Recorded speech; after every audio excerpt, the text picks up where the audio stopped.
आइए बच्चों, आज हम लोग बायोलॉजी के कुछ महत्वपूर्ण प्रश्न पर चर्चा करेंगे। तो पहला प्रश्न आप देख रहे हैं, लिखा है एस्फिग्मोमैनोमीटर, जो कि पहले से आपको पता है कि एस्फिग्मोमैनोमीटर के द्वारा क्या मापते हैं हम लोग?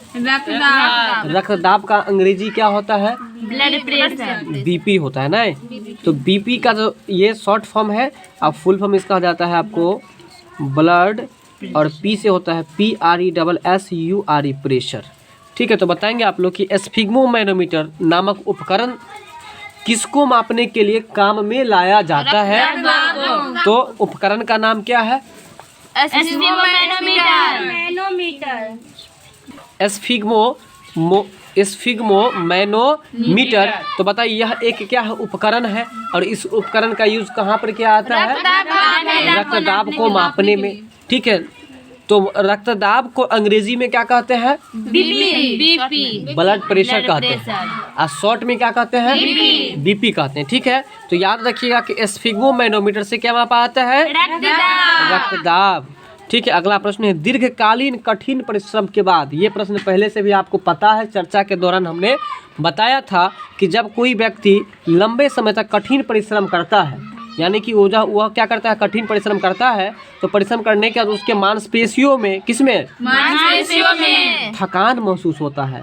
और इसको हम साधारण अर्थ में ये बताए थे कि काम करने के बाद व्यक्ति जो थक जाता है तो कौन सा अम्ल जम जाता है, ये बात बताए थे ना। वही बात है, इसको लंबा कर दिया है। तो आप लोग ज़्यादा फंसना नहीं है। दीर्घकालीन कठिन परिश्रम के पश्चात मांसपेशियों में होने वाले थकान किस कारण से होते हैं? तो लैक्टिक एसिड के जमाव के कारण से। किसके कारण से?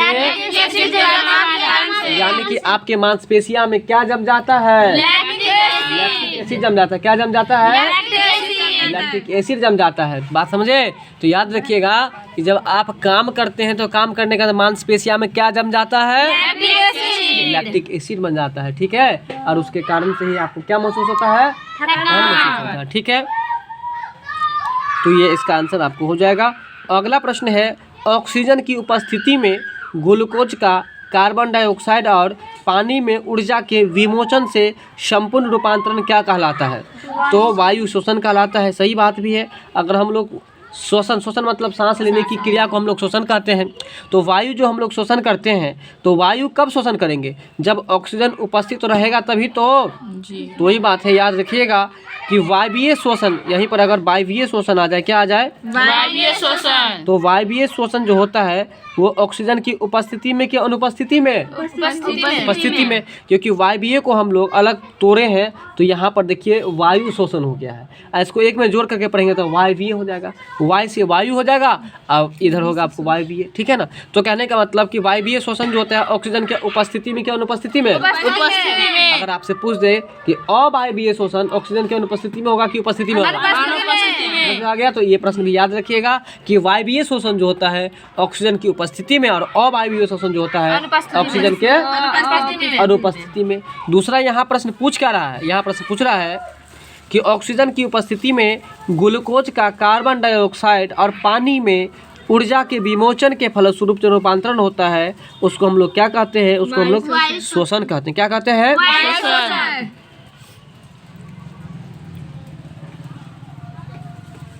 चलिए, तो यहाँ पर आप एक ही बात याद रखिएगा, वायवीय शोषण जो होता है वह ऑक्सीजन के अनुपस्थिति में होता है। इसके आगे जो भी बात है इस सब को आप लोग क्या कर दीजिए? कट कर दीजिए। ठीक है ना। इतना याद रखें कि वायवीय शोषण जो होता है वो मतलब कब होता है? ऑक्सीजन की उपस्थिति में। और अवायवीय शोषण कब होगा? ऑक्सीजन की अनुपस्थिति में। चलिए, अगला प्रश्न है आपका VCGT का।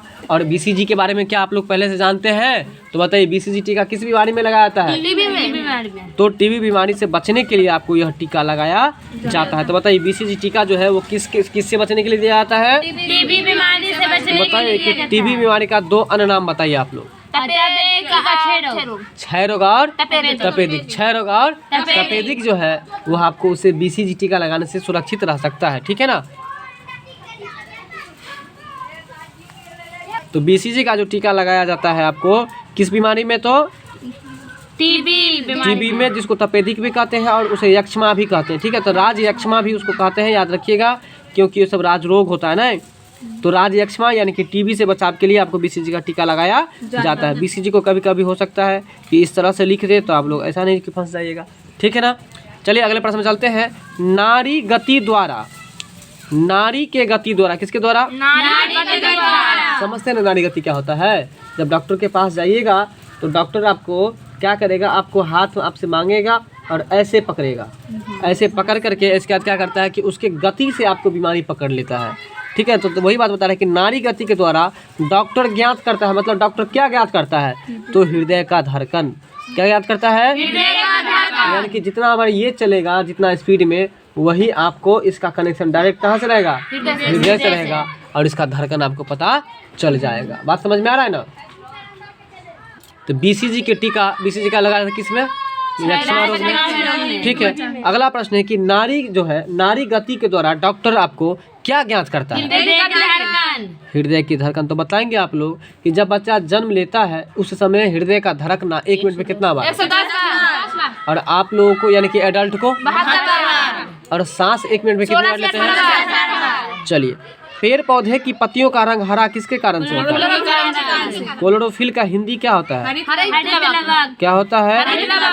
अगर आपसे पूछ दे कि क्लोरोफिल में क्या पाया जाता है? क्या पाया जाता है? ठीक है, तो याद रखें कि पेड़ पौधे के पत्तियों का रंग हरा क्यों होता है? हरित लवक के उपस्थिति के कारण या क्लोरोफिल के उपस्थिति के कारण। ठीक है, अगला प्रश्न है आपका, प्रोटीन का सबसे अधिक समृद्ध स्रोत क्या है?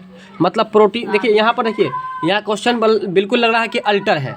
प्रोटीन का सबसे अधिक समृद्ध स्रोत क्या है? इसका मतलब ये समृद्ध मतलब भरा पूरा, मतलब सबसे ज्यादा प्रोटीन किसे मिलता है?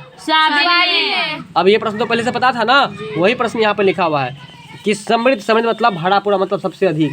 तो वही बात है कि प्रोटीन का सबसे अधिक समृद्ध स्रोत क्या है? सोयाबीन और दूसरा मशरूम, जिसको जो आप बोलते हैं गोबर छत्ता। गोबर छत्ता जो बोलते हैं ना, गोबर पर वो छत्ता निकलता है, वही उसी को मशरूम कहा जाता है। ठीक है, उस मशरूम में बहुत ही ज़्यादा मात्रा में आपको क्या पाया जाता है? प्रोटीन पाया जाता है। तो याद रखिए कि प्रोटीन का सबसे अधिक समृद्ध स्रोत क्या है? सोयाबीन और मशरूम। सोयाबीन और मशरूम। ठीक है, अगला प्रश्न है, मस्तिष्क और मेरुरज्जु को ढकने वाली झिल्लियों में सूजन आ जाने से कौन सा रोग हो जाता है? जैसे ही मस्तिष्क का रोग कहे तो याद रखिएगा मेनिंजाइटिस। मेनिंजाइटिस मस्तिष्क का ही रोग है, और उसमें सूजन आ जाता है। किसमें सूजन आता है? मस्तिष्क में सूजन हो जाता है, उसी को मेनिंजाइटिस कहते हैं। तो मस्तिष्क और मेरुरज्जु को ढकने वाली झिल्ली में जो सूजन आ जाती है, ठीक है ना, मस्तिष्क और मेरुरज्जु को ढकने वाली झिल्लियों में जो सूजन आ जाती है, उसको हम लोग कौन सा रोग कहते हैं? तो मेनिंजाइटिस रोग कहते हैं। मेनिंजाइटिस क्या है? मेनिंजाइटिस। ठीक है, तो बताइए मेनिंजाइटिस रोग किससे संबंधित है? मस्तिष्क में क्या हो जाता है? सूजन मतलब फूल जाना। जैसे कि अगर आपको कहीं पर चोट लग जाएगा तो फूल जाता है, तो हम लोग कहते हैं सूजन हो गया। ठीक है, बताइए कि मनुष्य में रोतौंधी बीमारी जो होता है वो किस विटामिन की कमी से? विटामिन ए की कमी से रोतौंधी होता है। ठीक है ना, तो आप लोग बताइए कि विटामिन बी की कमी से कौन सा रोग? विटामिन सी की कमी से, विटामिन डी की कमी से। डॉक्टर रोगी को एलिसा परीक्षण करता है। परीक्षण का मतलब टेस्ट या जांच। तो एलिसा परीक्षण या एलिसा टेस्ट क्यों कराता है? एड्स बीमारी की संभावना को देखते हुए, यानी कि अगर एड्स बीमारी का संभावना लगे तो उसको एलिसा टेस्ट कराता है। बात समझ में कुछ आया कि नहीं आया?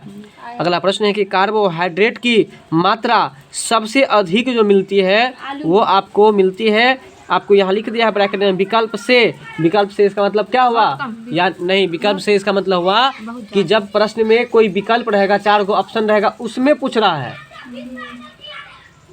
ठीक है, ऐसा कीजिए, इस प्रश्न को आप छोड़ दीजिए, क्योंकि यहाँ विकल्प से दे दिया है ना, ये वैकल्पिक प्रश्न हुआ, यानी कि विकल्प में और भी ऑप्शन क्या होता है वो तो पूरा क्लियर नहीं है, इसलिए इस प्रश्न को आप लोग छोड़ दीजिए, क्वेश्चन अधूरा है।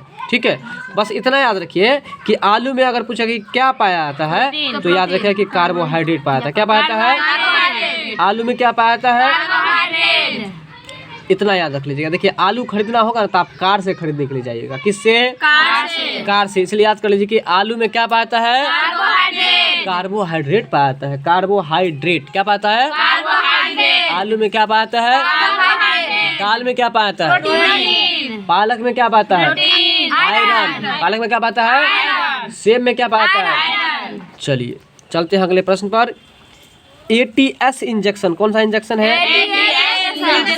ATS इंजेक्शन उन व्यक्तियों को लगाया जाता है जिन्होंने उससे पहले टेटनस से विमुक्ति का इंजेक्शन नहीं लिया हो। यानी कि अगर कोई व्यक्ति है जो टेटनस का आपको टीकाकरण नहीं किया है, टेटनस का टेडवाइक सुइया नहीं लिया है, तो उसको आपको जो है सो ये इंजेक्शन लगाया जाता है जिसका नाम है ATS। क्या नाम है? ATS। तो बताइए ATS इंजेक्शन किस व्यक्ति को दिया जाता है? जो पहले से टेटनस का सुइया नहीं लिया हो। बोलिए फिर से।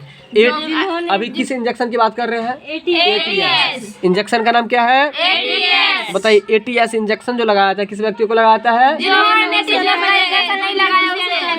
जो जब डॉक्टर के पास गया उससे पूछेगा कि आप टेटनस का सुइया लिए हैं, तो कहेगा कि नहीं हम नहीं लिए हैं, कभी नहीं लिए। तो जो कभी नहीं लिया होगा उससे पहले उसको ATS का इंजेक्शन देगा। कौन सा इंजेक्शन देगा?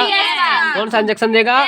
ATS का इंजेक्शन देगा उसको, ठीक ना। अगला प्रश्न है, मीठे बर्मवुड पौधे से एक नई औषधि आर्टिमिसिमिन बनती है। यह औषधि किसके इलाज हेतु काम आती है? आंसर है आपका अल्प रक्तता। देखिए यहाँ पर आपको 3 प्रश्न बन रहा है। पहला प्रश्न बन रहा है कि अगर आपसे पूछे कि आर्टिमिसिमिन क्या है, तो यह एक प्रकार का औषध है या एक प्रकार का दवा है? फिर से बोलिए, आर्टिमिसिमिन क्या है? एक प्रश्न समझ में आ गया।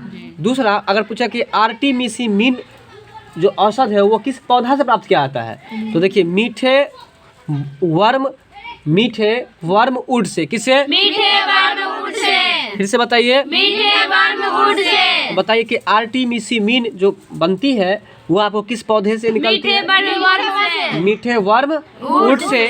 दूसरा है कि आर्टिमिसिमिन जो औषध है इसका प्रयोग किस बीमारी के लिए किया जाता है? एनीमिया रोग के लिए, एनीमिया बीमारी के लिए। और एनीमिया को ही हम लोग अल्प रक्तता भी कहते हैं क्योंकि एनीमिया में खून की कमी हो जाती है। बताइए प्रश्न समझ में आया? तो बताइए कि एनीमिया को दूर करने के लिए जिस औषध का यूज किया जाएगा उस औषध का क्या नाम है, जरा देख करके बताइए आप लोग।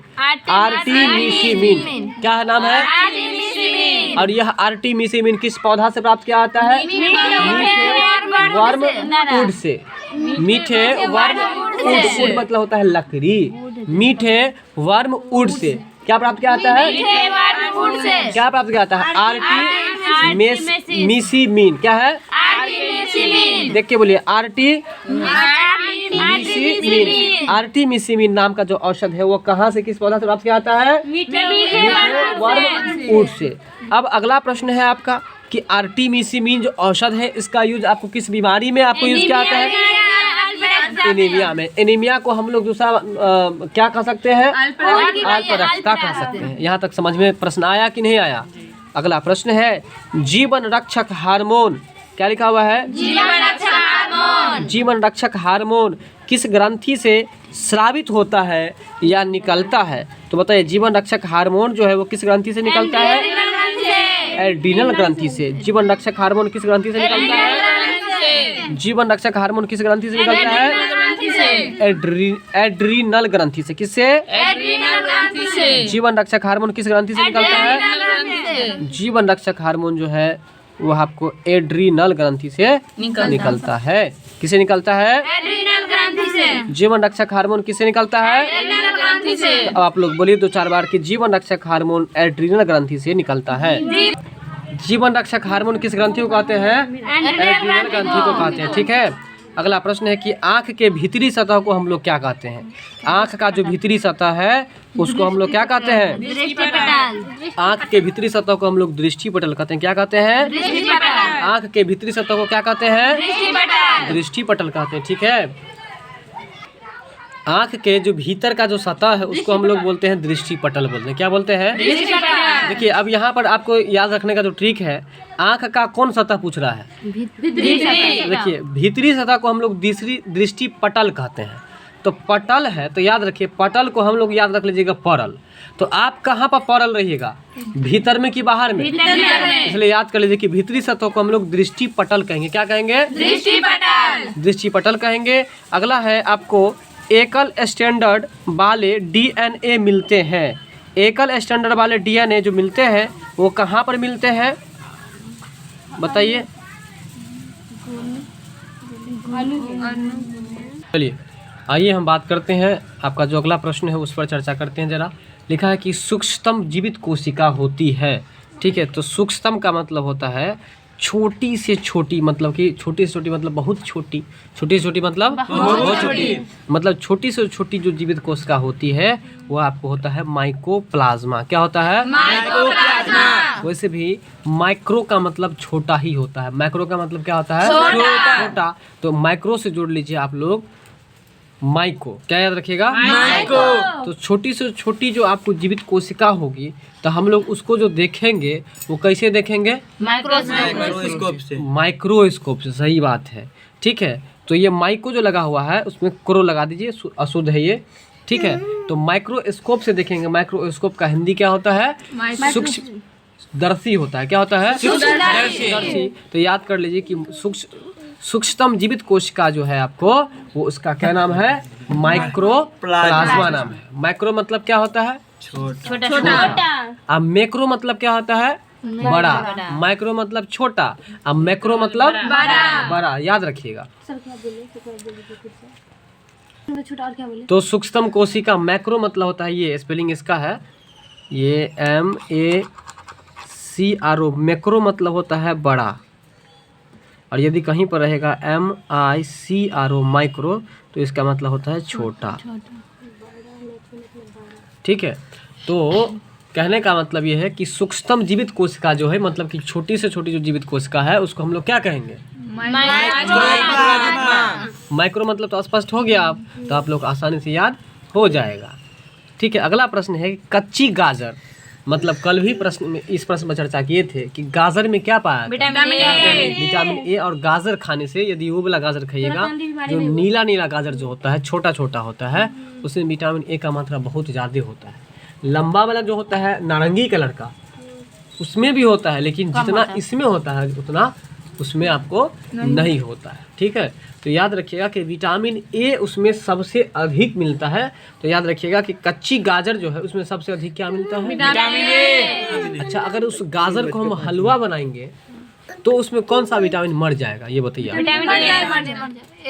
तो याद रखिए कि किसी भी सब्जी या फल को अगर हम उबालते हैं, उबालने से विटामिन बी और विटामिन सी ये दोनों क्या होता है कि कम हो जाता है। बात समझ में आ रहा है? ठीक है, तो याद रखिएगा। तो कच्ची गाजर किसका अच्छा स्रोत है? विटामिन ए का। गाजर में क्या मिलेगा? विटामिन ए मिलेगा। तो अगर कोई व्यक्ति है, अगर वो आँख के मतलब बीमारी से पीड़ित है तो आप उसके पोषक तत्व में आप क्या चीज़ देंगे खाने के लिए? विटामिन ए देंगे, ठीक है। अब बताएंगे, एक प्रश्न है आपका, आत्महत्या की थैली किसको कहा? इसको आप ऐसे याद रखिएगा, लाइसोसोम भी इसका आंसर हो सकता है। लाइसोजोम यहाँ पर लिखा है वो भी सही है, तो वैसे इसको सोम ही कर लीजिए आप लोग, लाइसोसोम। तो आत्महत्या की थैली कहता है। आप कभी कभी आप लोग देखिएगा कि मकर संक्रांति जो होता है, मतलब जिसको हम लोग तिला संक्रांति बोलते हैं, तिल, तो उसमें जो लाई बनाते हैं ना, तो कोई कोई लाई क्या होता है कि अपने आप फूट जाता है। तो जब अपने आप फूट जाता है, जरा ध्यान दीजिएगा, जब लाई अपने बनाए और वो अपने आप फूट गया तो जो अपने आप हत्या करता है उसको क्या कहते हैं?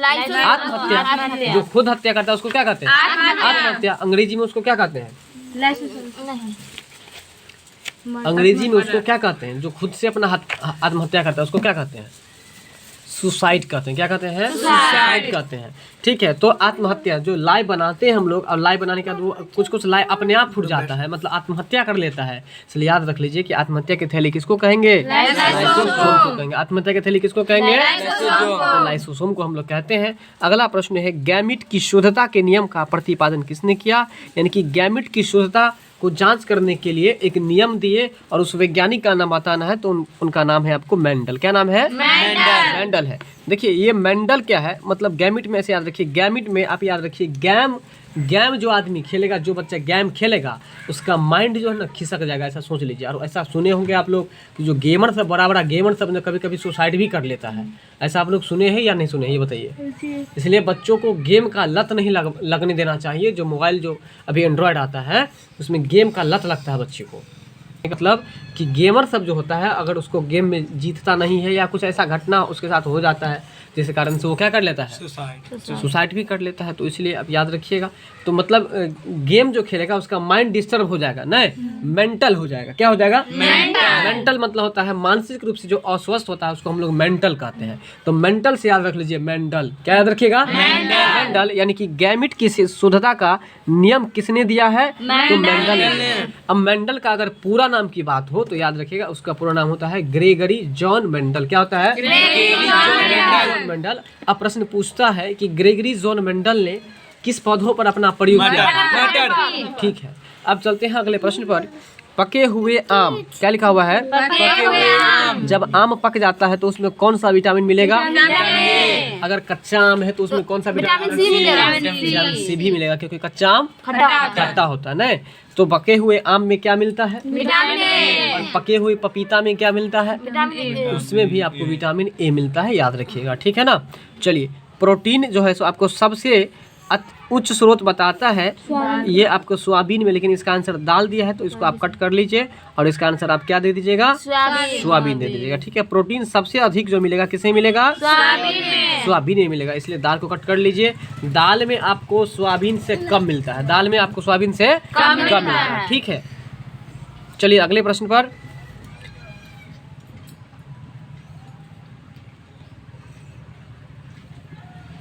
यकृत का अंग्रेजी क्या होता है? लीवर। यकृत शोथ बी यानी कि हेपेटाइटिस बी जो प्रभावित करता है आपको, वो कौन प्रभावित करता है? हेपेटाइटिस बी बीमारी जो होता है यकृत को प्रभावित करेगा। यकृत को करता है ना, लीवर को, लेकिन किस कारण से?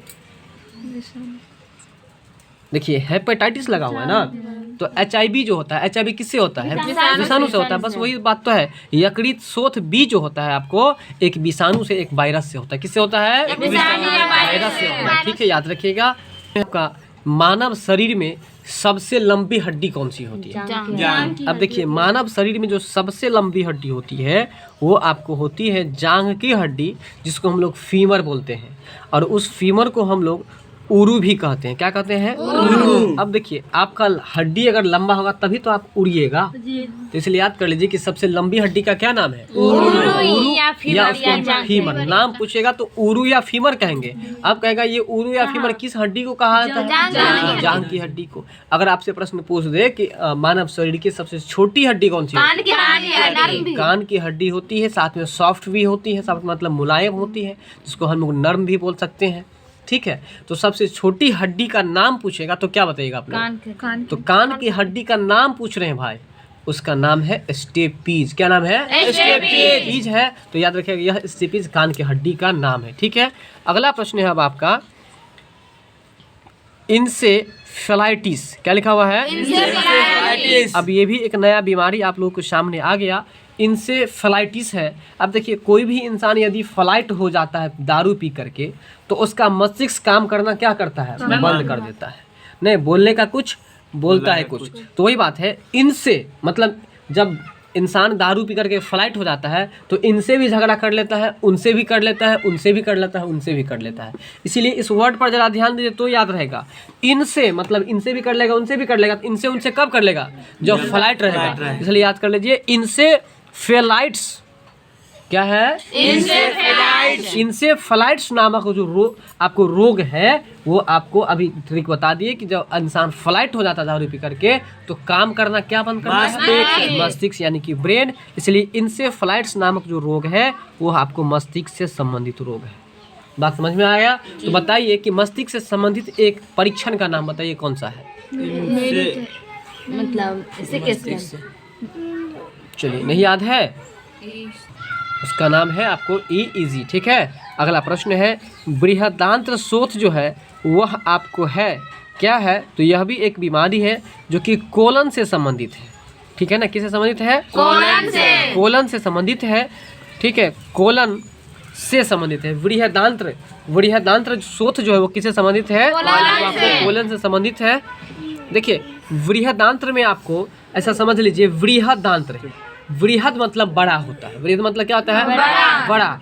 तो बड़ा आपको अभी आम का जो बगीचा होता है जिसको हम लोग कलम भी बोलते हैं, कलम बोलते कि नहीं बोलते हैं? तो ऐसा सोच लीजिए कि बृहदांत्र मतलब बृहद मतलब बड़ा से बड़ा जो है सो आपको जो है सो मतलब यहाँ पर बृहदांत्र शोथ है, क्या लगा हुआ है, ठीक है। तो इसको ऐसे ही याद रख लीजिएगा कि बृहदांत्र शोथ है क्या है, यह कोलन से संबंधित एक रोग है। तो बताइए इंसेफेलाइटिस नामक रोग किससे संबंधित है, मस्तिष्क से संबंधित है। और हेपेटाइटिस रोग किससे संबंधित है, अभी जस्ट पढ़े थे, हेपेटाइटिस में यकृत को प्रभावित करता है। तो यही है कि हेपेटाइटिस मतलब कि HIV है ना, यकृत से संबंधित एक रोग है, ठीक है। बताइए कि नगरीय जनसंख्या की तुलना में कृषि श्रमिकों में सामान्य रूप से आपको कौन सी बीमारी देखने को मिलती है, नगरीय जनसंख्या की तुलना में। नगरीय जनसंख्या मतलब क्या हुआ, मतलब नगर में जो रहने वाले लोग हैं उनसे अधिक आपको खेती बाड़ी करने वाले मजदूरों में यह बीमारी देखने को मिलता है। वह कौन सी बीमारी है, तो लिखा है अंकुश